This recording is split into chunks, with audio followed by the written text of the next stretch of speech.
Welcome everybody to the Bronx COVID-19 Oral History Project. My name is Carlos Rico and I am joined here by three lovely young people, Daniel Gaston, Veronica Juca, and Carolina Perez with STEM Hive at City University of New York.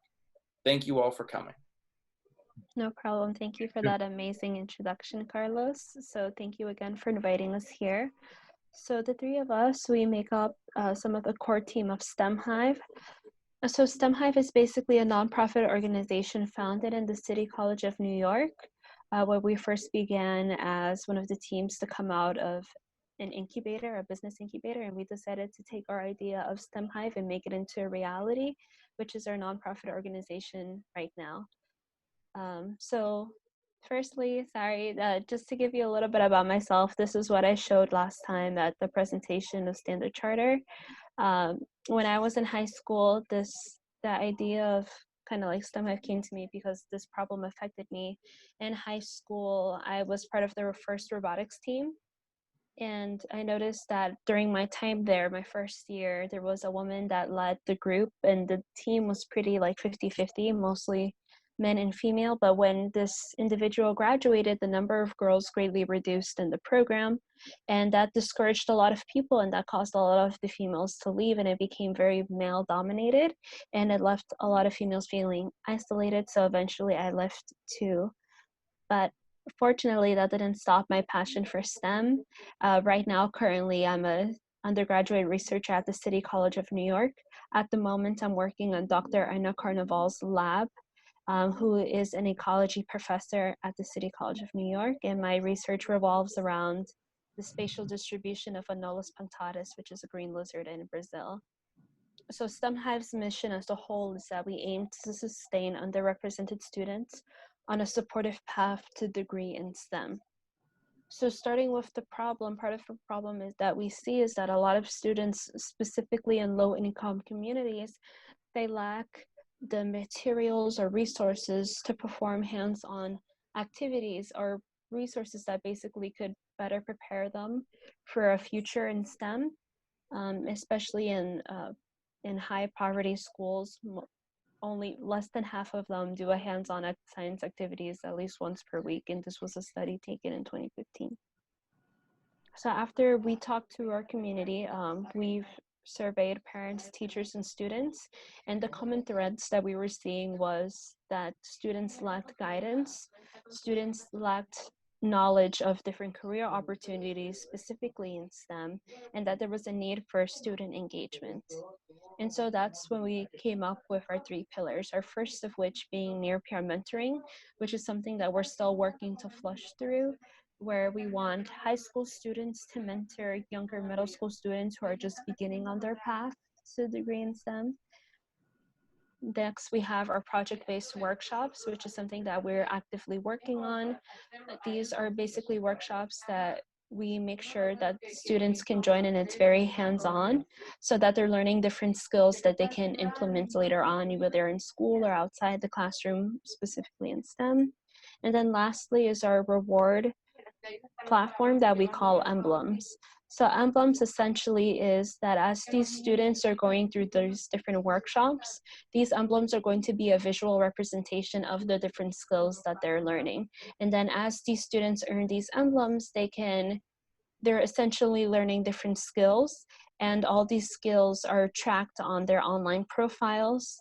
And then once they've earned these emblems, we're able to reward these students with different career opportunities, ranging from one-on-one meetings with someone in the field or field trips, all the way to potentially giving these students scholarships and credentials for the work that they've done in STEM Hive. So just as a quick product overview, our near-peer mentoring creates a community of support. Our project-based workshops allow students to learn skills and gain exposure of the different disciplines in STEM. And their emblems programs is a way of encouraging students to continue in STEM and make STEM learning fun by gamifying the resume building process. And all of this is to create a future of STEM for students that might not necessarily have the background to do so. So this is our team. We believe that our team is equipped to combat such a problem because we are all minorities who grew up in not the best type of background, but that didn't stop us because we all are in STEM at the moment. And we've had prior work working with nonprofit organizations before. So as of now, STEM Hive has completed more than 30 workshops, both in New York City and Ecuador. And these workshops include the virtual workshops that we have been conducting ever since the pandemic began. We have spoken at 9 different speaking events, and we have impacted over 500 students. And so we began STEM Hive, especially with our first set of in-person classes in Emmanuel Baptist Church. Veronica, do you want to go over this part? Sure. So yeah, so we started on September 2019. We brought a STEM Hive to Emmanuel Church, which is in the Woodside, Queens. And in here we started with 8 students, but later on, all these students ended up sharing with other students and parents about it. And at the end, when we had our final expo, we had 25 students present. So we noticed how the community was really happy to have a STEM Hive, and how every student was engaged with the program, because they will talk to their friends, and then their friends will come to the program. Oh, sorry, this is a repeat. This is just another picture. So what we did on our first workshops was that we had different type of workshops that highlighted the different branches of STEM. So we had for September, we had the ecology month, where the kids learn about soil, about solar panels, solar energy, and as well about I forgot the other one. The oil spill. Yeah, the oil spill. So that was our for the month of September. Then for the following month, we partnered with Girls Who Code, where we teach the kids about computer science and as well for a little bit of coding. And in that month, Girls Who Code was the march for them, like supporting girls in computer science, where us as a community, we ended up doing the march as well. And this is where we also learned about submarines, and they learn like the different parts of submarines and what makes a submarine go underwater. So all these workshops were a lesson, and then it was hands-on experience for the kids. And then on November, we had a field trip to the Museum of Natural History, where the kids really enjoyed. We were thankfully, we had someone that was able to help us get a special entrance to these events in the museum, where kids were able to see the dinosaur exhibit, the butterfly exhibit, and as well a part where it's only for the kids, as well hands-on experience.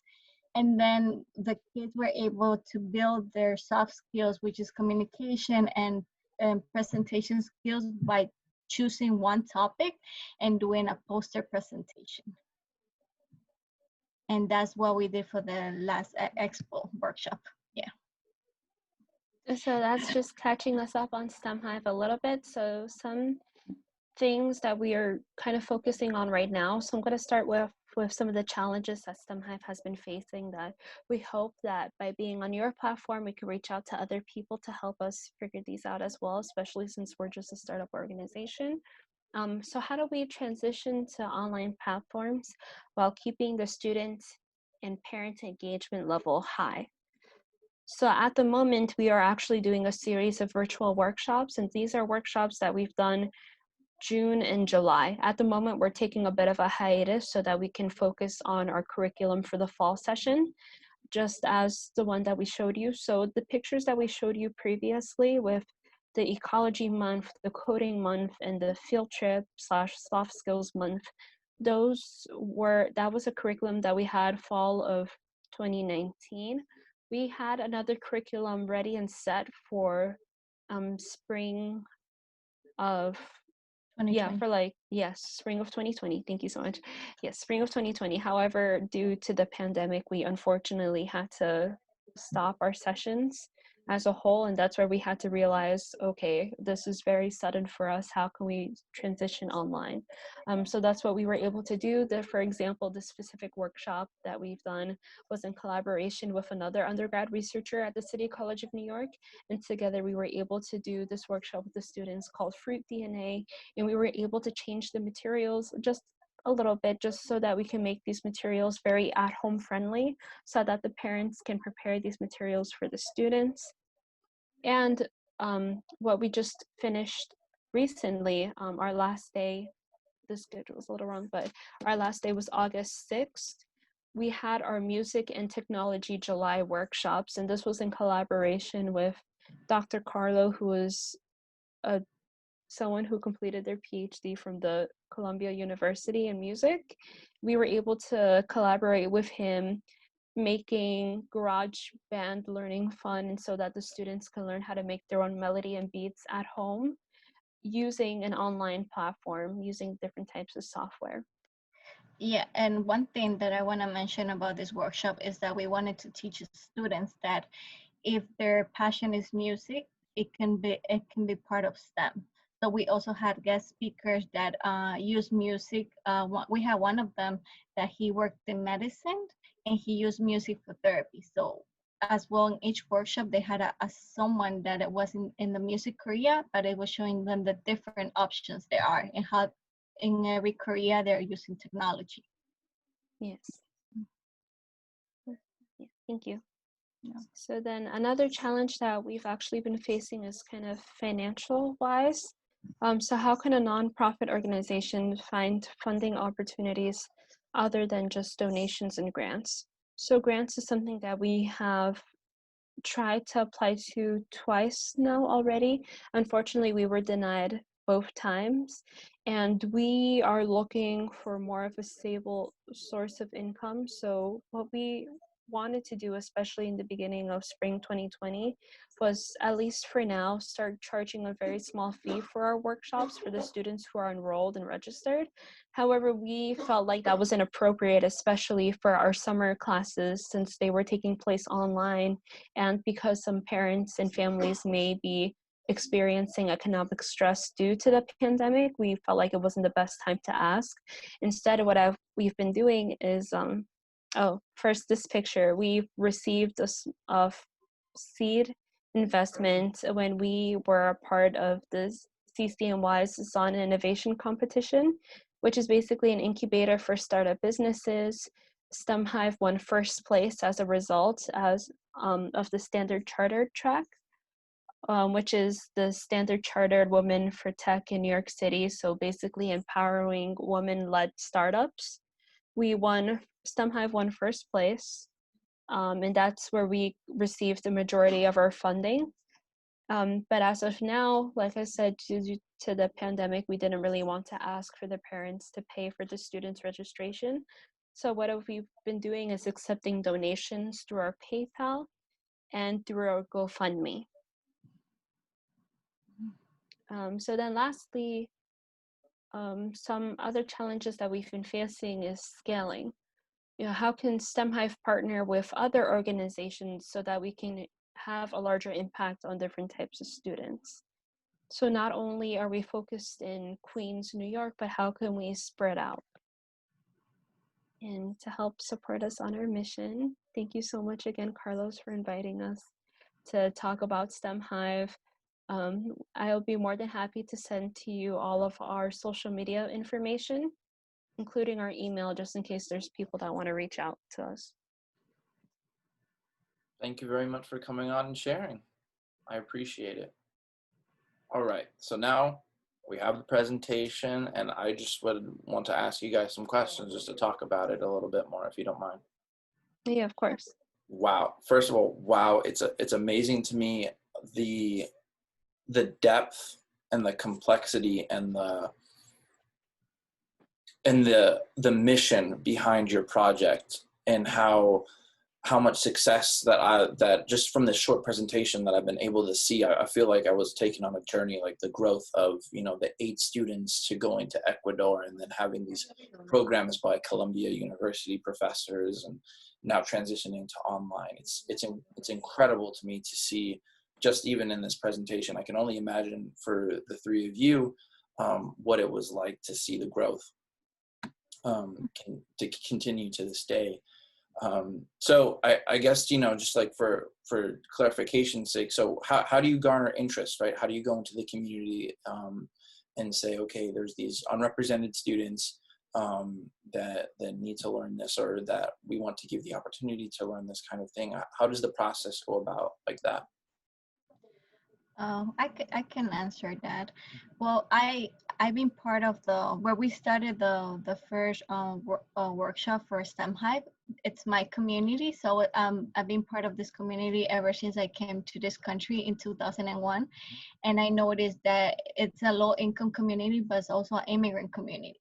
Mm-hmm. And I had my family as well. Like I there might have been options for me in high school or middle school where I started my interest in engineering, but unfortunately because my parents had to work or because of our status, they were afraid to go outside of other organizations. They asked like, oh, can my daughter be here? Because there was always that scared that, oh, they're gonna ask you for paper, they're gonna ask you like, are you a legal person in this country? And this community, Woodside, Jackson Heights, Corona, it's a lot of immigrant families, and some of them they're scared of going outside and being part of these workshops. So when they see us that we're from this community, we're bringing this to the kids, they feel comfortable with us.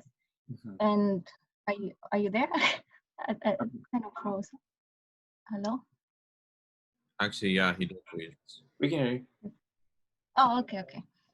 So yeah, so I have a daughter. She is in elementary school, and I noticed there were a lot of kids that were not in extracurricular activities, and also the schools around here don't provide that STEM activities. So that's when I met Carl and Daniel about STEM Hive, and I told them, you know, we should do something in this community. So we contact the church that I'm part of, and they were very welcome to give us the space. And that's how everything started. I started with my daughter and her, like, me talking to the parents, and then parents reaching out to other parents. And because they saw us that, you know, we look like them, they felt comfortable talking to us and bringing to the kids. Mm-hmm. And little by little, like the word by mouth started going on, and that's how we were surprised from seeing 8 students up to 25 students, and now with the virtual workshops, we even had people from Maryland and Washington D.C. Wow, it was really nice to see that. Yeah, that's amazing. That's amazing to hear, and very, you know, it's the story right behind that too, right? It just started out small. You going into your community there, Jackson Heights, Queens, you said? mm-hmm. Yeah, and having the community there just saying, hey, like, we've got this program, here's the space, let's make it happen. And very, very humbling and very, very gratifying to hear that, and just community working together. That's something that as we reflect in this pandemic, and as the conversations become facilitated about what do we want our leadership, what do we want our communities to look like, what does community run actually mean? Mm-hmm. It's very fascinating to hear. So I guess, you know, you touched on it a little bit right now, talking about, you know, switching to online. So can you talk to us a little bit about your community as the online switch? You know, what was that like? What did you feel in the community? I know you're spread out all over the place, but right now, what was that like? So I guess I can start answering this one. When we first found out we had to switch online, not necessarily when we found out that we had to switch online, but that we had to end our session or like cancel our spring 2020 session, we already performed one workshop, and it was the following week that we found out that schools were starting to be closed because of the pandemic, and we realized, no, this is not the best. It was early March, and we decided to end our program, and we thought it was the best thing to do because it just was not the time to be in groups at the moment. So it was definitely a shock for us because we were not prepared at the moment to have these workshops online. Just to talk on it more, that's when we decided to come up with ideas for our virtual online workshops. So after, discussing between our team, and we already, as part of the curriculum we had already made for spring of 2020, we had some guest speakers already lined up. So we were able to have meetings with them talking about how we can take their workshop that they were kind of hosting and creating it online, and that was definitely helpful. So we use Zoom as our main platform, and some of the features that really helped us out, was sharing our screens, going over the presentation. We always make sure that we meet up before a virtual workshop just to make sure that everything's working on all sides. And so far that's worked for us. But in terms of the students, since, Veronica mentioned before, a lot of the parents of the students that go to these workshops are immigrants or first generation. Sometimes the technology, we found that for these older generations, have been a little bit more difficult, especially at the start.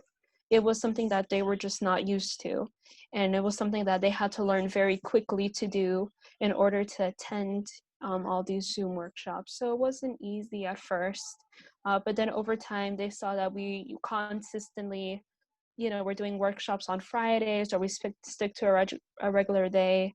Little by little, we helped them out as well. If a parent was telling us they needed help, we would provide that help for them. Yeah. What would you like to add? Yeah, I mean, when we decided to do it virtually, we all ended up like contacting the parents. We had like a one-on-one discussion with them, and kind of like knowing if the kids were gonna have access to a computer, if they knew how to use Zoom, and some of them it was something new. So what we did, like, we will schedule like a meeting and over the phone, or be like, okay, now like guiding them how to use Zoom, and as well like I felt like having that communication with the parents helped them like to feel that their kids were safe, because there's another thing that you can have a computer for the kids, but if you don't know what the kids are doing or who they're talking to, like you wanna keep your kids safe. So by us letting them know that, okay, this is what we're using, this is what the curriculum is gonna be, or also sending them emails through WhatsApp, checking what was like the best communication, best way to communicate with them. It kind of felt them like, okay, these are facilitators that we can trust, and that's that's what we gained from them, that we gained their trust with the kids, and it was something nice to see that. Mhm. Wow. I mean, so that's so difficult when there's just 3 or 4 of you working on the project. So you each individually reach out, or one of you reaches out to each family and checks in on them, seeing if they're up to date and if everything's okay. That must be very difficult, like you said, Carolina, about the difference in technology, number one, or just even figuring out how to get in contact, right? Who knows if they check their email or their WhatsApp or things like that. Yeah. That was definitely an issue at first too, because what STEM Hive as a company is used to doing is also sending out weekly newsletters. But sometimes these newsletters would get lost, or just we noticed that there was a very low click-through rate. Not a lot of people were clicking on the newsletters, so when they found out, oh, you guys were holding workshops, they didn't know. So just to make it easier for the parents, we did have the calls like Veronica mentioned, and since it was 3 or 4 of us, we would just try to evenly split the load as we can. For example, Veronica and Carla, they're more of our stronger Spanish-speaking executive members, whereas Daniel and I aren't necessarily. So we would kind of like call accordingly to whoever just kind of like worked best for us. But the parents, luckily, through call, were extremely responsive. And very like willing to listen to what we had to say and follow kind of like what we were telling them. So. Yeah, and one thing about our virtual workshop is that we were able to expand it to Ecuador. So on our last music workshop, we actually had like 6 students from Ecuador and 2 students from Washington, D.C. So it was nice to see that they were learning English. So that way of them coming to a music STEM workshop, they were like able to learn English and to listen and to practice. So it was really nice to see that. And because in our music and technology workshops, kind of the overall goal was that they created their own song using the software GarageBand. I think all of the songs ended up being bilingual. Yeah. Really? Yeah. That's amazing. Is there titles that accompany them, or is there one specifically that stands out? Here, let's see. I'm sorry if I'm gonna flip through presentations, Yeah, no but problem. here I could show you like the final presentation that we did. Would that be okay, guys? Yeah, that's fine. Okay, just to Check it show. out. So we had, for this workshop, we had 6 facilitators and we had 3 groups. In each group, there were like 5 to 7 students, and each group did their own lyrics, their own bits on GarageBand, and we did like a final song. And they last week they were able to present the final song with the lyrics and everything. Wait, that's the DNA structure. Yeah, sorry. And what's really fascinating about that presentation that is so that each group we went through a whole different journey. Like one group went through different experiences, another group went through their own stuff, and even a song it's not structured the same way. They are all structured differently, and like even through different genres. So each group did pick their own topics, their own genre, their own melodies. So the group that Daniel and I did was inspiration. So each kid talked about what inspired them, and it was a hip hop and pop song. This is, can you guys see my screen? Yeah. So for example, this was the specific group that, because we had kind of like 3 different breakout sessions. And in each breakout session, there was 2 facilitators hosting and helping them kind of like learn GarageBand by sharing our screen. So this is Get Up Sunny Day. This was a song created by Veronica and Daniel's group. Would you like to hear it? I mean, sure. If you want to play a little clip, we can definitely do that. Let's do it. Sure. Okay, so the students, they made their own lyrics. We worked with them to make the chorus. Let's see, sorry. We're just gonna have to go through. So this is our presentation. This Master Carla was the doctor that we worked with that graduated from Columbia University. This is Rachel. She was another person who was kind of like our volunteer / guest speaker as well. Oh, so these are just some recaps. These are some screenshots that we had overall just from the music and technology workshops. We went over song structure, learning GarageBand, teaching them to create their own melodies and beats using GarageBand. They went over different topics with guest speakers. For example, Rachel, who was an amazing guest host with us throughout the whole month of July, taught students about ethnomusicology through using the Panama Jazz Festival as an example. And her research specifically combines music and neuroscience, and we were able to show that to the students. That's another focus that we have as well. Not only do we want to show the students the different disciplines of STEM, but we try our best to show them current studies that people are doing, especially by letting undergraduate students be the hosts of some of these workshops. They can share the research that they're currently doing. So also showing them concert producing. These are just some fun pictures with the students. Let's see. So let's see, this is their group again, Get Up Sunny Day. And this is the name of their group, Stop, Drop, and Hip Hop. Oh, here, so Veronica, do you want to go over your group? So the topic was inspiration. So I asked each of them like what inspired them, what was like their passion for waking up in the morning and like following that passion, and they all said family, their friendship, their hobbies, and music. So that's once we knew that was their passion, then they wrote their lyrics about it. and that's just like the garage band. And these are like the students that I had. I think I had the most students. I had 7 students in the group.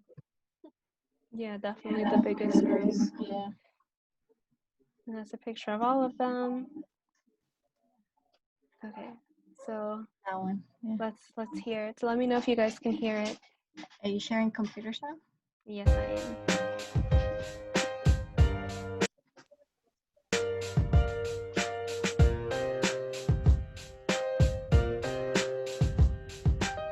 Up, look at the sunshine. Wanna really have a nice day. Call my friends to have some fun. I'm excited for this day. Want to live my life to full. Oh yeah, looking good and looking cool. Looking forward to my friends. I want this day to be great. This is gonna be the best, best, best, best, best, best. This is gonna be the best, best, best, best, best. Living my life all night and day, day, day, yay. All night and day. I love to draw anime all day and all night. You can use all the colors that you want. It can be happy or sad, it doesn't really matter. All that matters is that you love it. It's gonna be the best, best, best, best, best, best. This is gonna be the best, best, best, best. Loving anime all night and all day, day, day, day, day. All night and all day. I like to make slime all. I enjoy it all the time. From when I wake up to bedtime. And I really like to spend time with my family, making memories and live happily. This is gonna be the best, best, best, best, best. This is gonna be the best, best, best, best. Living happily all night and day, day, day, day, day. All night and day.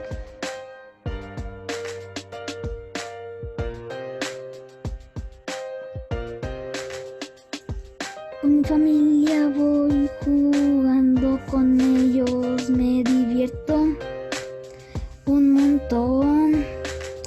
En el parque alegre y corriendo, mi familia es lo mejor. Todos sonriendo, todos caminando, todos juntos vamos jugando.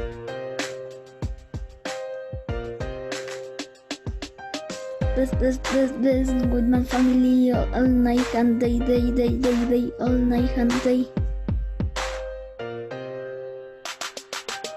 Con mis amigos voy jugando, nos divertimos un montón.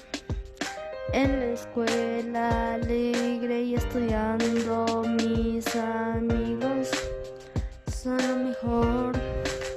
Todos sonriendo, todos caminando, todos juntos vamos estudiando. This is gonna be the best, best, best, best, best. This is gonna be the best, best, best, best, best. With my friends all night and day, day, day, day, day, all night and day. Sunny and bright, life is great. I hear the birds singing like me. Love my family, I love you, so let's try to make this day great too. I love you. Best, best, best, best, sunny and bright all night and day, day, day, yay. Amiga, mamá, para ella es esta canción, que lo hago con mucha emoción, porque su única misión ha sido darme. This is going to be the best, best, best, best, best. This is going to be the best, best, best, best, best. With my mom all night and day, day, day, day, day.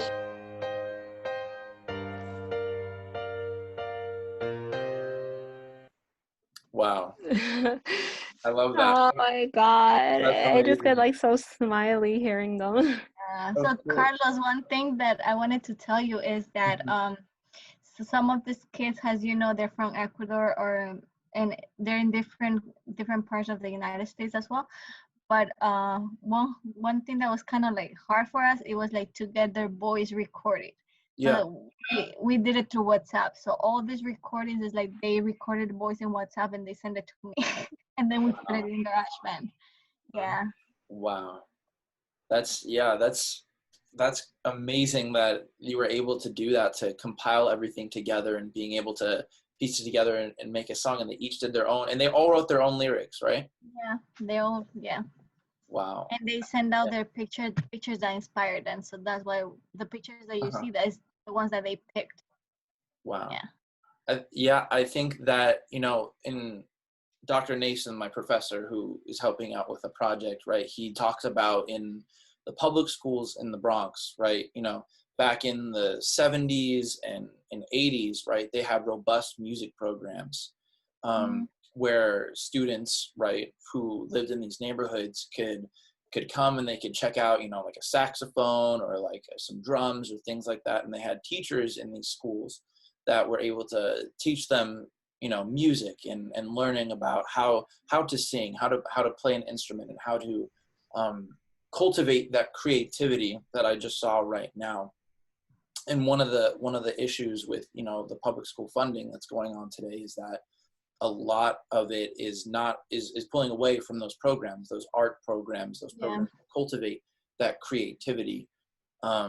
So to me, it's amazing and beautiful to see. Like, one of the greatest gifts that, I had the opportunity that my parents, was able to give me a guitar, right? And so I learned how to play guitar, and being able to do that for myself and creativity that cultivated with me, I had the opportunity for that. And to see the evolution of that through your project, through this, through your organization, is amazing to see, from an international level, right, all the way from New York City to Maryland to Washington, D.C.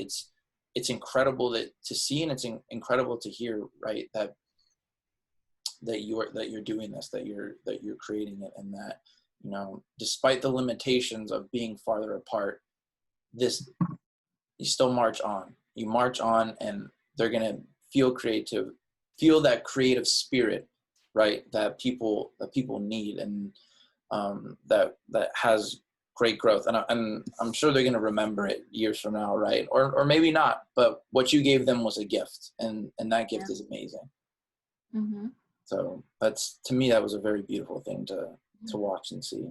Who knows? Maybe they'll be producing music one day. Who knows? Oh my goodness. We do have some students that decided, like, they were inspired from this, and they sent videos of them using GarageBand on their own time. Mm-hmm. And that's how much they really liked it. And, if there were, like, I don't want to say that, the pandemic was a good thing. It definitely wasn't. But if we were to take some good from it, it would definitely be the fact that we were able to impact students from different regions this time. Mm-hmm. The number of students was a little smaller than what we had in our physical workshops, just due probably to the limitations of the technology. But the fact that we were able to impact some students in Ecuador, the students in Washington, D.C. and Maryland, as well as our own students, I think that's pretty amazing. Most definitely. It's a very beautiful thing to see, and I can't wait to see what else. Is there anything else? So moving forward, is there anything else that you would like to highlight, right? Like, going forward, anything that you've got workshopping wise, or where you would like to see expand? I know you touched a little bit on it in your presentation, but going forward, right, what is you three, right? Where do you see yourselves in the future with a project, or just personally speaking now?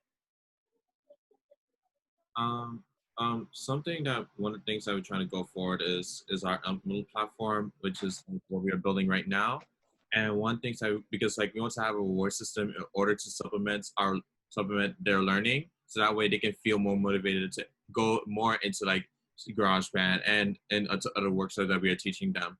And so right now we are kind of building out the reward system, and tomorrow we are trying to have a focus group with educators in order to focus that, and so that we can try to see the educators' viewpoint on how they implement their reward system, and how they are making sure that they're able to check everything. And we also try to check various things, such as how to make sure that each students are getting the attention that they want, Are this like anytime they host a workshop online, like are the attendance usually varies? How to make sure to like award students like who are usually active, or like how can they make sure to like that students that who are inactive they're still able to like the same learning value?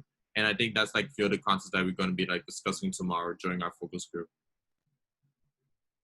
Awesome.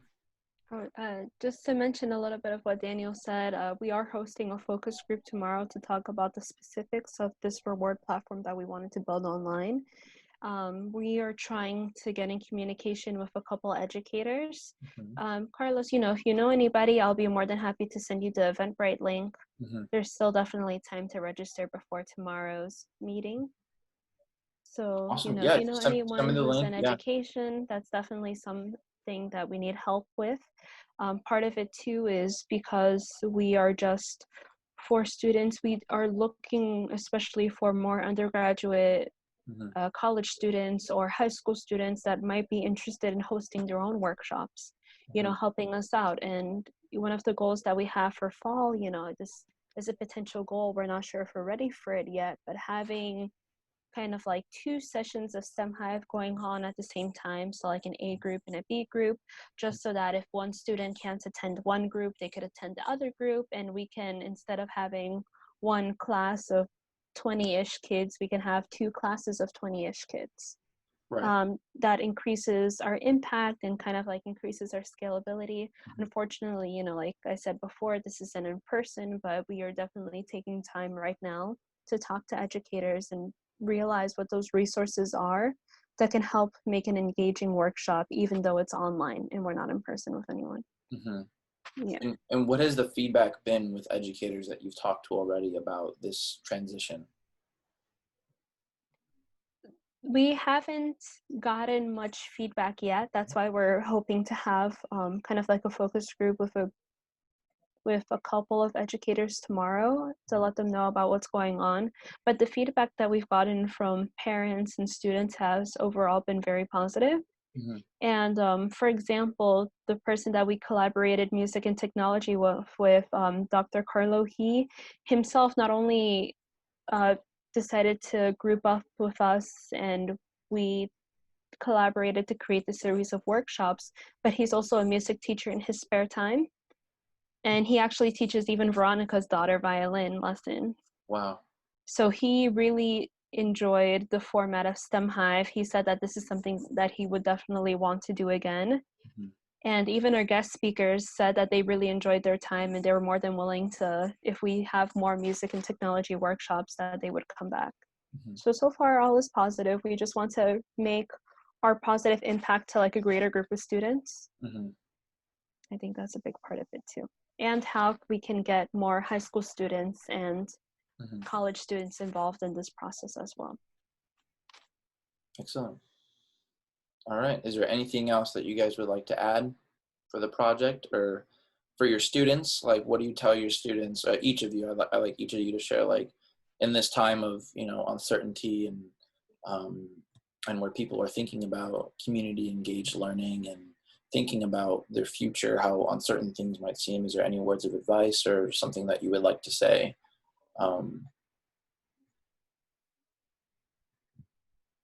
I think right now we can take not advantage, but we can make it look the situation a little bit better by trying to focus in our hobbies, like for students to focus on hobbies in art and music and STEM, kind of like building their finding their passions, because that's our mission of STEM High, like for kids to understand at early age, okay, I do want to be a doctor, I do want to pursue a career in engineering. And that way, if they know at this early age, if they know that, then they'll be able to take advantage of their high schools or any other things that STEM High can provide. So, but when they reach their education to go to college, they already have all these experiences and they'll have better opportunities and will take full advantage of college. So that's our aim. Yeah. Something that I would like to add as a part of kind of like what I'd say to students is that you know, from my own background, I'm a first generation student as well. And there were a lot of times where I went to college or high school and I would see students younger than me doing things that I never even knew existed. So something that I wish I did, especially when I was younger, was that I was more vocal about how much help I needed. You know, you shouldn't be afraid to admit that you want to know more resources, because there's always going to be people to help you. STEM Hive, I want STEM Hive to be one of those resources that someone can go to if they need the help, or if they want just to talk to somebody who is interested in what they're interested. Yeah, I want people to see STEM Hive as that. And really just to emphasize is that I really want the kids that go to STEM Hive just not, they shouldn't feel intimidated about all these new concepts, because someone has been there before, and someone has always tried to like make the most of the situation. So it's like we always have to like make the most of it, and like because it all because like I feel like that was in my situation. It's like I wasn't aware of like all these opportunities, and every time it was something like sounded intimidating, it actually was not, and it started to give more benefit and values to me than what I experienced. And I could feel that it was like probably due to the friend group that I was in, but I also want them to like, okay, even if they don't have like a supporting friend group, I do want them to like feel the encouragement to able to go through that opportunities themselves, because like it may be like the most unexpected opportunities you go to, but they can like provide them like the most impact and life-changing decision that you can make. I always tell people too, I noticed that I tell people when I'm explaining to them what STEM Hive is, and you know, they never heard about the organization before, I just kind of tell them that STEM Hive is basically that organization that I wish I had when I was these students' age. And that's essentially what we're providing for them, especially as first generation immigrant, minority background, low income background. You know, we all come from these hard backgrounds, but that's not going to stop our passion for STEM. All of us, we were able to kind of continue on our STEM journey, and now we're just kind of paying it back for the students who maybe feel like they want to give up. They shouldn't, and they don't have to, because they already have a support system. We can be that support system for them. Amazing. Veronica, Daniel, and Carolina, thank you three for coming today, for sharing your stories, for sharing your amazing, wonderful project. I'll have everything at the bottom of the video interview, all the information and promotional materials. Thank you for coming. Thank you too so much, Carlos. Is there anything that you need me to send you?